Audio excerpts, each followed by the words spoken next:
ፋኒ የሚባለው ብዙ ጊዜ ስሙን አጥፍተዋል። ጂጂ ብዙ ጊዜ መልስ ሰጥቶ አያውቅም።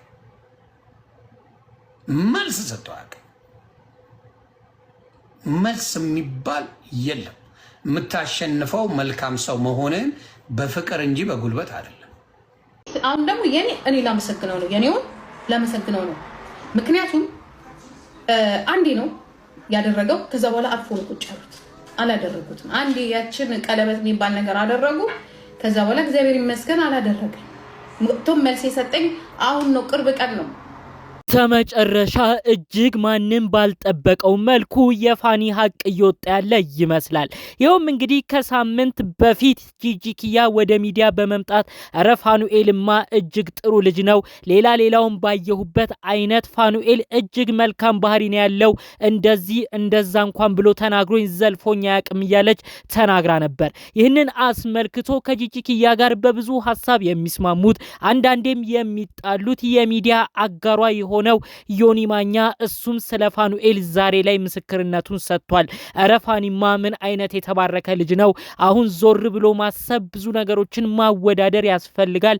በተለይ ከሰሞኑ ከምንሰማው የዴዚ እናት አሟሟት ጀርባ ካሉ ከሚወጡ የተለያዩ ጉዳዮችም አስመልክቶ የዴዚ ፍቅረኛ የተባለው ግለሰብ አሌክስ ሲናገር የነበረው ይዝት የነበረው ነገሮችን ስንሰማ እጅግ ፋኑኤል ጨዋ መሆኑን የተረዳ ነው በማለት ዮኒ ማኛ ምስክር እየሰጠ ይገኛል። እንንም አስመልክቶ ይመስላል ከሰሞኑ አዲስ ተስፋ በፋኒና ሳምሪ መካከል ልናይ እንችላለን። ለዘመናት አብረው የነበሩ ለ7 ዓመታት በፍቅር የቆዩ ፋኒና ሳምሪ አሁን መለያየታቸውን ብናውቅም እንደተለያዩ እየኖሩ እንደሚገኙም ብንረዳም ከሰሞኑ ባለው ነገር ግን ፋኒና ሳምሪን የሚያስማማ አዲስ ጉዳይ አለን በማለት የተሰማ አዳዲስ መረጃ አለ። ሁሉንም አጠቃለን ይዘን መተናል። ሰላም ጤና ይስጥልን ውድ ሀገሬ ልጆች፣ በተለያዩ ዓለም ሀገራት የምትገኙ በያላችሁበት ሀገር ሰላማችሁ ይብዛልኝ። ዛሬም አዳዲስ በሆነ መረጃ ብቅ ብለናል። ለዚህ ቻናል አዲስ ከሆናችሁ ሰብስክራይብ በማድረግ ሁሌም እንለቃቸው ቪዲዮዎች እንዲደርሱ ይሁን። ቀጥታም ይዘን ወደ መጣ ነው ዝርዝር መረጃዎቻችን እናመራለን። እንግዲህ የፋኒ ሀቅ በራሱ ሰዓት እየወጣ ያለ ነው የሚመስለው። በቪዲዮ መግቢያ እንደተመለከታችሁ ጂጂ ኪያ በፍጹም ታረገዋለች ተብሎ ያልታሰበ ጉዳይ ነው እንግዲህ ስለ ፋኒ ምስክርነት ስትሰጥ የተመለከት ነው። ፋኒ የኔ ቤት ጉድማ እጅግ ይሻላል፣ እንደዚህም ዘልፎኝ አያውቅም። የዴዚ ፍቅረኛ የተባለው ግለሰብ አሌክስ አሞራው በተለያዩ ቦታዎች እንግዲህ የዴዚን እናት እንዴት ሲናገር እንደነበር፣ እንዴት ሲዝት እንደነበር ቮይሶቹን ሁሉ እየሰማን ነው። እጅግ ነው የሚያሳዝነው። በዚህን ያህል ደረጃማ ፋኑኤል እኔን እንደዚህ አልተናገረኝም፣ የዴዚ ፍቅረኛ እኮ እናቷን በጣም ነው የተናገረው እያለች ነው እንግዲህ ጂጂ ኪያ ስለ ጉዳዩ ስታብራራ የነበረው። አያይዛም እንግዲህ ፋኑኤል ቀለበት አድርጎላታል እሷን ሸሽጎ። እኔ ሳምሪን በወሰደብኝ ጊዜ በጣም አዝኜ ነበር። እኔም በሌለሁበት በማላቅበት ጊዜም ልጄ ሳምሪ ስላረገዘች ነው የተናደርኩት። ከዛ ውጪ ደግሞ ያደረገኝ በቅርቡ ነው አንዴም የተናገረኝ። ከዛ ባለፈ እኮ ይሄ ግለሰብ ፋኒ ተናግሮኝም አያቅም እያለች ነው እንግዲህ ማንም ባላሰበው መልኩ ስለ ፋኒ እየደገፈች መረጃዎችን፣ የተለያዩ ሀሳቦችን ስትሰጥ የነበረው። በሌላ በኩል እንግዲህ ከጂጂ ኪያ ጋር ለረጅም ዓመታት ያህል በሚዲያው የሚታወቀው ዮኒ ማኛም ሰፋ ባለመልኩ የፋኒን ሀቅ ቀምተነዋል፣ ፋኒ መመስገን አለበት፣ ጨዋ ሲሆን ሁሉ ነገር በፍቅር ይመለሳል፣ ጨዋነቱን ዛሬ ነው በጣም የተረዳ ነው እያለ ነው እንግዲህ ከሰሞኑ ባሉት ጉዳዮች እያወዳደረ ፋኒን ያመሰገነው። በተለይ እንግዲህ የዴዚ ፍቅረኛ የተባለው ግለሰብ አሌክስ የተለያዩ ንግግሮችን ስቶሪ ያረጋል፣ የተለያዩ ጽሁፎችን ይጽፋል። ስለ እናቷ፣ ስለ ዴዚ ስላሉት ነገሮች በጣም ይናገራል። ይህንንም አስመልክቶ ነው ይሄ ግለሰብ ብዙ ነው የሚናገረው። ታሪካቸው ከነ ጂጂ ኪያ ጋር ይመሳሰላል። ከዴዚ ጋር ከተመለከታችሁ እናቷ ነች ፍቃደኛ ሳትሆን ዴዚ ያንን ግለሰብ እንዳታገባ ስትጥር የነበረው። በዚህ በኩል ጂጂ ኪያም ፋኒን እንዳታገባ ነበር ልጇን ሳምሪ ስትመክር የነበረው። ታሪካቸው ይመሳሰላል። እጅግ የሚለየው ግን ብዙ ወቀሳ፣ ብዙ ትችት እየደረሰበት ፋኒ መልሶ እንኳን አያውቅም። የዴዚ ፍቅረኛ ግን የሚያረገውን ነገር እየተመለከትን ነው።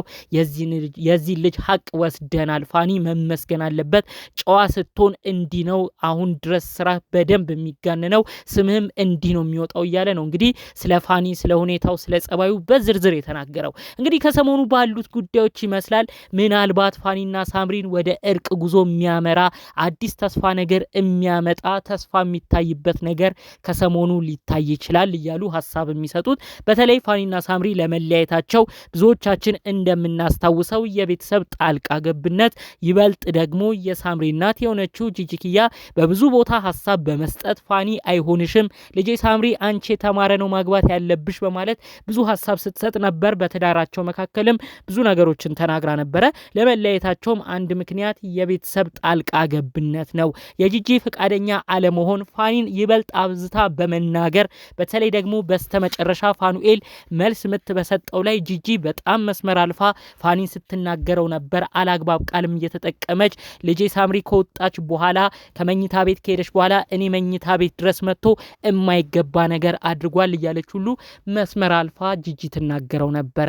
ታዲያ ያን ጊዜ ነው ፋኑኤልም እልህ ይዞት ብዙ መልስ የሰጣት። ከዛ በኋላ ያው መለያየታቸውን የሰማ ነው። ስለዚህ ፋኒና ሳምሪ ለመለያየታቸውም የቤተሰብ ጣልቃ ገብነት ትልቁን ድርሻ ይወስዳል።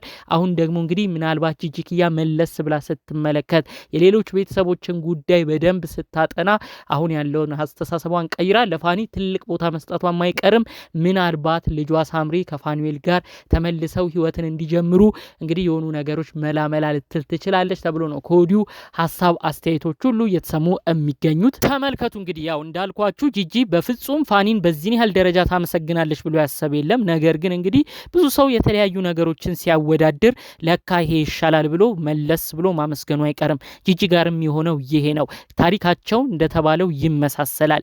ጂጂ አሁን ራሷን እያየች የምትገኘው እንደ ዴዚ እናት ነው። ከሰሞኑ እንደውም የዴዚ እናት ሞት በተሰማም ቅጽበት እጅግ ስሜታዊ ሆና ነው እንግዲህ ጂጂ ወደ ሚዲያ በመምጣት እኔም የዚች እናት እጣ ፋንታ ነበር ሊገጥመኝ የነበረው፣ እኔም ዛሬ አልቆምም ነበር፣ እኔም ራሴን አጥፍቼ እኔም ሞቼላችሁ ነበረ። የዴዚን የእናት ቁስል ማውቀው እኔ ነኝ በደንብ ምረዳት። ልጇን ሲቀሟት ቀምተው ለወንድ ሲድሯት ለወንድ አሳልፈው ሲሰጡ ምን ያህል ልቧ እንደሚሰበር እኔ ነኝ የምረዳው። ልጄ ሳምሪን ነጥቀውኝ ለሌላ ሰው ሲሰጡ ፋኑኤል ነጥቆኝ ሲያገባም የተሰማኝ ይሄ ነበር እያለች እንግዲህ በወቅቱ ብዙ ነገሮችን ተናግራለች። በተለይ የዴዚ እናት ሞትን አስመልክቶ አሁን ደግሞ ባሉት ነገሮች የተለያዩ መረጃዎች እየወጡ የዴዚ ፍቅረኛ የሆነ የተባለው ግለሰብ አሌክስ ብዙ ነበር ይናገር የነበረው እናትየውን ብዙ ቦታም ነው ይተች የነበረው የተባለውን መረጃ ነው እንግዲህ አንተርሳ ይሄንን ማስመለከት ፋኒ እጅግ ጨዋ ነው እያለች ምስክር እንደ ቪዲዮ መግቢያ እንደተመለከታችሁት ስትሰጥ የተመለከት ነው ማለት ነው። ዮኒ ማኛም እንግዲህ የዚህ ልጅ ሀቅ መውጣት አለበት እያለ ነው እንግዲህ ፋኒን ሲያመሰግን ጨዋ የጨዋ ልጅ የተባረከ እያለ ሲያመሰግነውም አብረን የሰማ ነው ማለት ነው። እንግዲህ እነዚህን ጉዳዮች ምክንያት አድርጎ የፋኒም ጥሩ ጸባይኛ ሀቁም ወጥቶ እንግዲህ ጂጂም እነዚህን ግለሰቦች እነዚህን ወጣት ልጆች ለማስማማት የምትጠቀምበት መንገድ ቢሆን የእውነት እጅግ ከልብ ደስ ይለናል።